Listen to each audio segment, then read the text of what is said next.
THT and SMD technology. I will talk about it later. But THT stands for through-hole technology, which is the hole here. The small holes here are the through-hole, are called through-hole in English. And for this battery holder, it's called SMD. This is surface mounted. Okay, next. First of all, this is a step one in the designing process. If you need to take some notes, you can tell me to pause the slide for a minute for you guys to take some notes. Okay. When starting to design the PCB, first of all, like I said, you need to have a visualization and also the purpose of designing it. These two things are the most important part of designing PCB, because based on this, you can know what you are able to know what components you need for that PCB. So based on the visualization and the purpose, you can based on that to list out the components that you need, and this will help you to research those components that you might not have experience with it. For example, for me, like a few months ago, last year, I didn't know anything about the function of a switch and how a switch works. So when I list out these components, I know, oh, I need to study more about the switch. So when I need to understand and study more about the switch, I can research on the internet, and then I will draw it back on a little note like this. This is what I call is a partial schematic design. This partial schematic design will let you know that how each component will work. And then later on, we can connect them together in a bigger schematic design. So when I list out components like this, I know that I will have to understand what a switch works so that I can design, I can draw it by my hand on the note, or I can use Tinkercad to simulate it. Next is prototyping. But wait, why do we prototype in the very first step? Why? It might sound stupid, but we really need to prototype in the very first step, because when you start designing a PCB, you need to know the function of each components, right? And when you prototype it, you know, it will, when you prototype it on the breadboard, you will understand how it works. And it also helps you to ensure that the PCB, that whole system, that whole schematic design will work in the way that you want. So that's the reason for prototyping in the very first step. It helps you to ensure your understanding of each component, and testing, it helps you test if all of the systems works before making a schematic design, because the process of making schematic design is really tough and hard and time wasted. So yeah, we need to prototype first, and it also helps you to able to optimize the circuit. Like for example, in the previous step, there is like this circuit of a switch. There are two ways. One, we can connect a switch in series or we can connect it in a sub-parallel circuit like this. So there are two ways. But this way will save, we don't need too much wires for that. Okay. And how can we prototype? When we prototype in this step, we're gonna use a breadboard, and just use many wires as you want, and also you will need the components that are required in your design. And also, you also need to base on your knowledge and partial schematic design, like in the previous slide, to plug in these components together. So this is the whole breadboard, the prototype that no, that I make this PCB magic cat. And at first, prototyping maybe there are some wires can be redundant, but just ignore that first. And later on, when we do the schematic design, we can modify it. Okay, let's start with the interesting part, schematic design. So these are the softwares that you can use to design schematic, a schematic photo of the. Sorry. You can make a schematic design by using these softwares here. We can use Eagle, Altium, Tinkercad, or KiCad.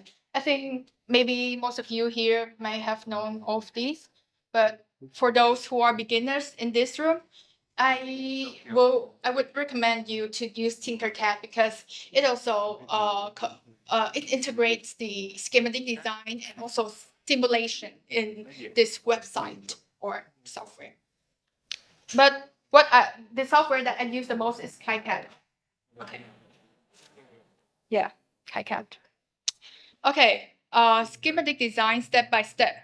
So when we start with schematic design, we will start by tracing the components and wires that we have prototyped before in the previous step. That's the reason I recommend you to prototype on a breadboard first. So when you have a prototype on your breadboard, it's really easy for you to make a schematic design by you have known which components you should use, so that you can it is more easy for you to choose the items in the software. But what if that software doesn't have the components that you want? The solution is to use the website Snap EDA. There's a website Snap EDA. You can research it on Google. So that's where I gonna get the items that I need. And also,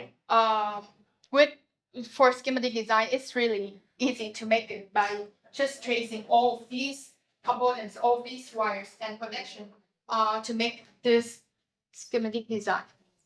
So yeah, that's the purpose of prototyping.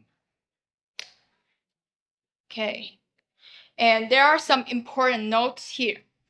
When you making a schematic design, it is really important for you to label it, to name each component logically and in a comprehensible way.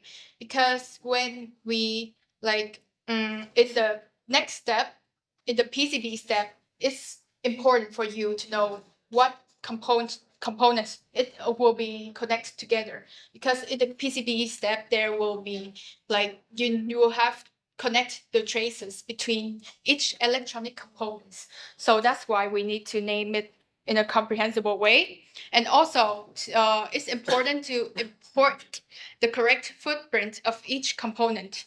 Like for example, if you are, let me show you right here.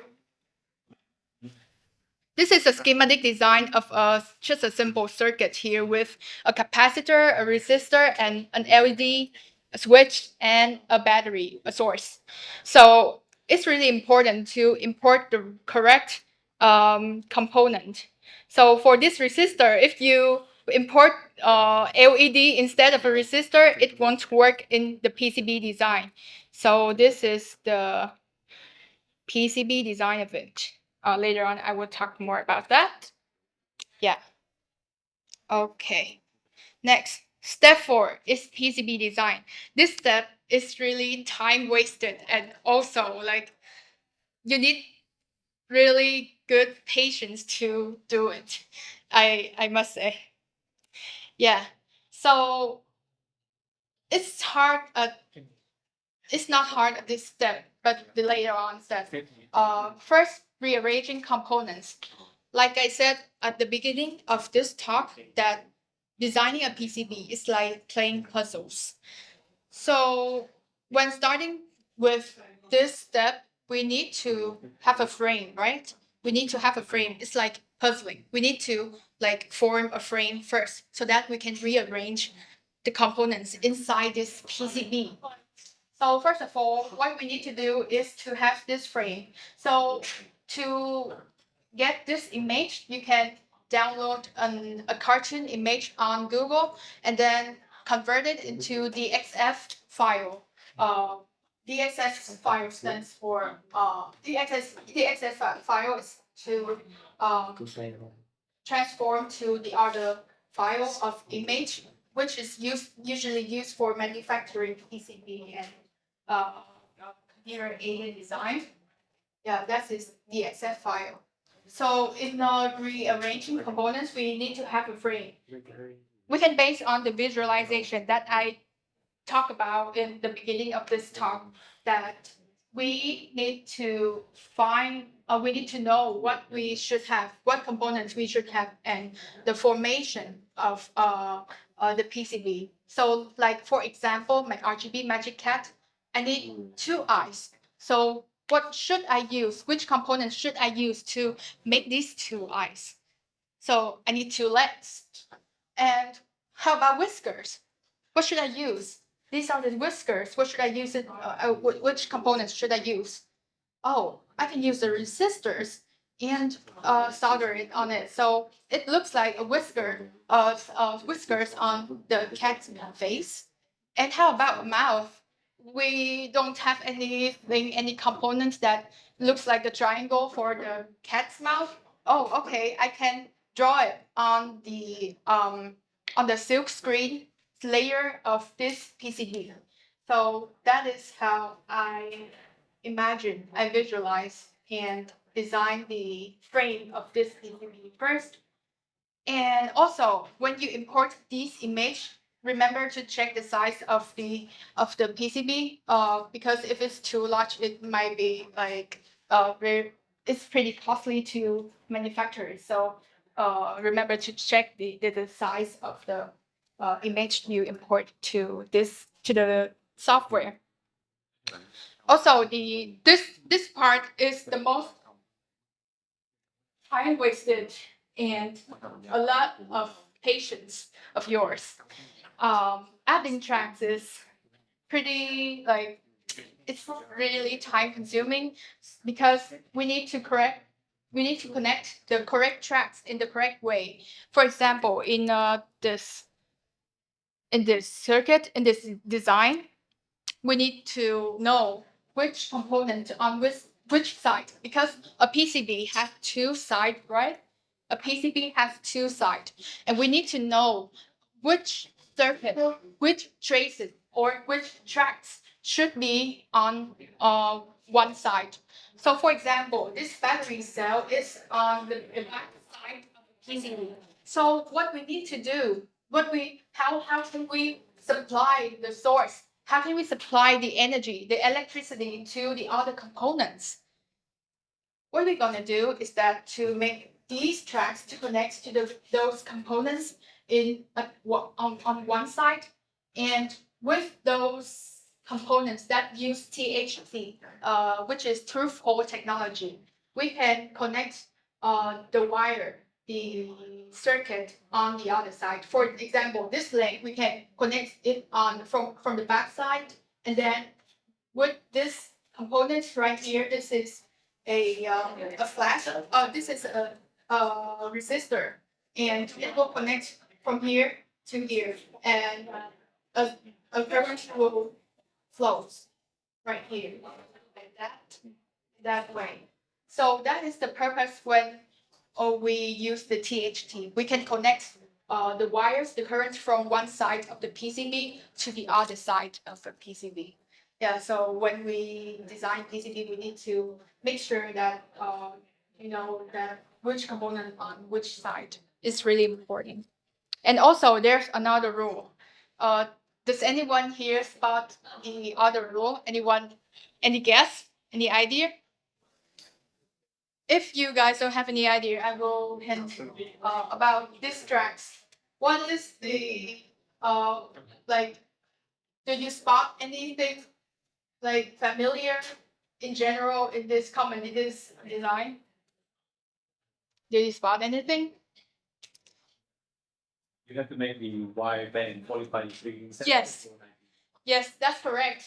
Why? Why do we need to bend wires in 45 degrees like this? It's just really simple. Imagine a water pipe. This is a water pipe. My hand is a water pipe. Then when the water flow in this pipe, then suddenly there's a pipe stand right up 90 degrees like this. It will resist the water flow. It will resist the speed of the flow. And this also applies to the electric current. When we put the wires like 90 degrees, the current, there will be a resistance to it. There will be a resistance to it when we connect the wire in 90 degrees like that. So that's the reason we need to like bend it in 45 degrees. So that we can reduce that resistance, the speed, we can reduce the resistance value when the current flow through. And also, there's also another important rule is that we need to connect to the component. The wire needs to be connected in 90 degrees with the surface of the component. For example, with this hole, we need to connect the wire in 90 degrees with this side of the hole, and also applies to a circle. A circle is a little bit hard to know, but just connect it in 90 degrees, like horizontally or vertically. Yeah. Okay. And when adding tracks, I know there are a lot of rules and it's a little bit confusing here. But I would try to explain to all of you the simplest thing so that you can imagine why that rule is applied. Also, there are two more rules when adding tracks is that the size of the conductor trace. The traces are, I know, the traces is like a water pipe. When we, this, have you guys learned physics, this formula? I equals A N V Q. The current, I stands for current. A stands for area. And it's the number of the charge areas per body. V is the speed of the charge carrier, and Q is V is the voltage of the charge carrier, and Q is the charge of each electron. So the more we increase, the bigger the diameter of the pipe, which means the bigger the diameter of the wire of the trace here, the more current can flow through it. So when when we multiply A, it increased, and so I, because I is directly proportional to A. So for these tracks, we need to increase the diameter of it. So we will reduce the resistance value of when the current flows through that. Yeah. And also when designing the PCB, we need to ask it's important to ask the manufacturer the clearance between the two conductor traces, because when these two, when for example, when these two traces are connected too close together, or for example, let me use the auto project here. Wait for me a second.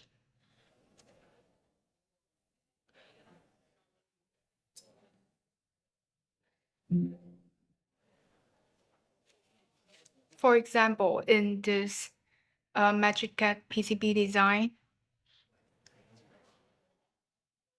if we connect the two traces too close together, I'm hiding the copper here. Close this one. For example, the distance between these two wires is called clearance.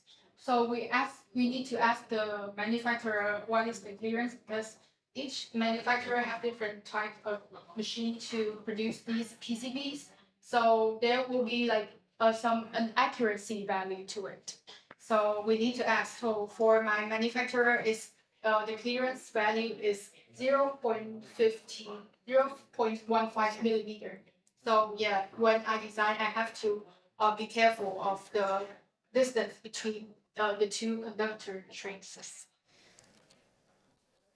And next, oh yeah, this is the RGB, the whole RGB magic pad PCB, and the final product is this thing here. Yeah, and also, the final step. Please remember to check and export files to the manufacturer correctly, because maybe there are some modification after you send the file. So yeah, make sure to check that first, and also to check the drill holes, because there are some components that you use to solder on the PCB. Maybe the legs are too big to go through these holes. So we need to check, we can check it by using a vernier caliper. The vernier caliper, the longest thing, and then you can check the little hole, the leg of it. You know vernier caliper? Do you guys know vernier caliper or micrometer scale gauge?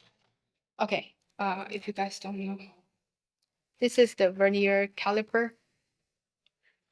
This is called a vernier caliper. You can check the leg of it by check the diameter of the leg by using this. Okay, and also to remember to export the files in GBR and DRL files to manufacture the PCBs. And here are some of the recommended resources for beginners. So at first, when you start designing a PCB, it's important for you to understand how that software works, so you guys can learn about. For example, I use KiCad.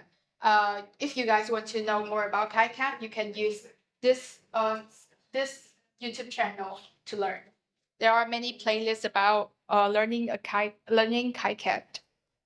And for these are the YouTube channels that you can use to learn more about the functions of each component, electronic component and modules.